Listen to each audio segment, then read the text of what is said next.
Israeli soldiers have killed 22 people and wounded 124 in southern Lebanon, the Lebanese health ministry says, as the Israeli military remained in parts of the country after the expiration of a deadline for their withdrawal and Hezbollah's removal from the area. The health ministry said women were among the dead and the injured also included women, children, and a paramedic. On Sunday morning, thousands of residents returned to towns and villages along the border, despite warnings by the Lebanese and Israeli armies and the UN that the region remained unsafe. Israel said the 60-day ceasefire agreement with Hezbollah, which came into force in November, had not been fully implemented, and it remained unclear how many of its soldiers remained in Lebanon or how long they would stay. According to the Lebanese health ministry, Israeli forces attacked people as they tried to enter locations that were still under occupation. The Lebanese army said one of its soldiers had been killed and another wounded by Israeli fire. The Israeli military said it had fired warning shots in multiple areas of southern Lebanon, without specifying if people had been hit, and apprehended several people it claimed posed an imminent threat.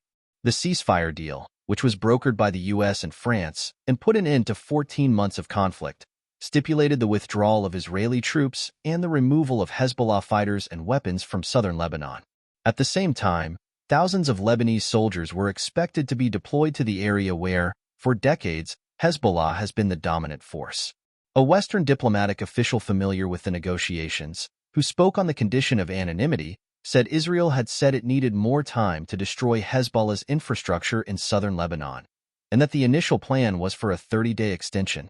In recent days, Hezbollah's TV station Al-Mana appeared to encourage people to return south and, in some places, convoys arrived waving the yellow and green flag of the group.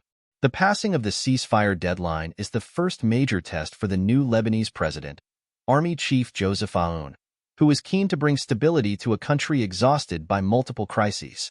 In a statement issued on Sunday, he said Lebanon's sovereignty and territorial integrity are non-negotiable, adding that he was following this issue at the highest levels. The conflict escalated last September, leading to an intense Israeli air campaign across Lebanon, the assassination of Hezbollah's senior leaders, and a ground invasion of southern Lebanon. The offensive killed around 4,000 people in Lebanon, including many civilians, and led to the displacement of more than 1.2 million residents. On Friday, the office of the Israeli Prime Minister said the withdrawal outlined in the ceasefire was conditioned on the Lebanese army deploying in southern Lebanon and fully and effectively enforcing the agreement, while Hezbollah withdraws beyond the Litani, a river about 30 kilometers, 20 miles, from the unofficial border between Lebanon and Israel known as the Blue Line. Since the ceasefire agreement has yet to be fully enforced by the Lebanese state, the gradual withdrawal process will continue, in full coordination with the U.S., the statement said. In a statement on Saturday, the Lebanese army said it continued to implement the plan to enhance deployment in areas along the border, but that there had been delays in some stages due to the Israeli enemy's procrastination in withdrawing, complicating the army's deployment mission. There has been no immediate reaction from Hezbollah.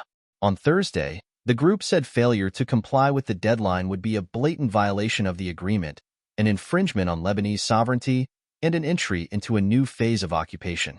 However, the statement did not say how the group would respond if Israeli troops remained in the country. This is possibly an indication of the delicate position the group finds itself in. The Iranian-backed militant, political, and social movement was severely weakened in the conflict with Israel, although it continues to enjoy significant support among Shia Muslims in Lebanon. The ceasefire deal was widely considered as a surrender by the group, after it saw its infrastructure and weapons arsenal depleted and hundreds of fighters and key figures killed, including longtime leader Hassan Nasrallah. Despite some violations before the withdrawal deadline, the truce put an end to the violence which caused billions of dollars in destruction and damage, allowing thousands of residents to return to their homes in Lebanon. If it decides to resume its attacks, Hezbollah will face opposition from critics, who had accused the group of dragging Lebanon into a war that was not in the country's interests, and possibly even from some of its own supporters. Hezbollah's political influence has diminished, too. Earlier this month, Lebanon's parliament was able to elect a president after more than 2 years of political impasse blamed by critics on the group. Aoun has promised ambitious reforms to rebuild state institutions long plagued by corruption, revive the collapsed economy after years of crisis, and the right to monopolize the possession of weapons, which would mean trying to curb Hezbollah's military power. It remains unclear whether the army is able and willing to do so, amid concerns that any action against the group could spark internal violence.